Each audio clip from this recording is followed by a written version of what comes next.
நண்பர்கள் அனைவருக்கும் அன்பான வணக்கம். அடியேன் ரேணுகாதேவி கணேஷ்குமார். இந்த வருடம் 2025 மார்ச் மாதம் 29ஆம் தேதி சனி பகவான் கும்பராசியிலிருந்து மீன ராசிக்கு பயிற்சி ஆகிறார்.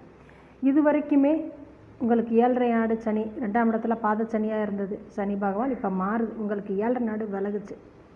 3ஆம் இடத்துக்கு போகிறார். வெற்றி ஸ்தானம், உபஜய ஸ்தானம் அப்படிங்கிற இடத்துக்கு சனி பகவான் போகிறதுனால மிக்க நன்மைகள் உண்டு.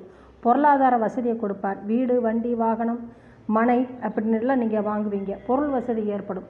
பொருளாதாரம் கூடும். உங்களுக்கு மகர ராசிக்கு ரொம்ப நல்லது, ரொம்ப நன்மை இந்த 3ஆம் இடத்துல இருக்க சனி பகவானால். மே மாதத்துக்கு அப்புறமாவே இது வரைக்கும் உங்களுக்கு சாதகமாக இருந்த குரு பகவான் இப்போ 6ஆம் இடத்துக்கு போகிறார். உங்கள் ராசிக்கு 6ஆம் இடத்துக்கு. பொருளாதார விஷயத்தில் நன்மையுண்டு, தனவரவு ஏற்படும். உங்கள் ராசிக்கு 2ஆம் இடத்தை குரு பகவான் பார்ப்பார். மே மாதத்துக்கு அப்புறமா 10ஆம் இடத்தையும் பார்க்குறதுனால தொழிலையுமே நீங்கள் வேலை பார்க்குற இடத்துலையுமே சிறு சிறு மாறுதல்கள், மாற்றங்கள் ஏற்படும். மிக்க மேன்மை, புகழ், கீர்த்தி அடைவீங்க. நன்றி நண்பர்களே, மிக்க நன்றி.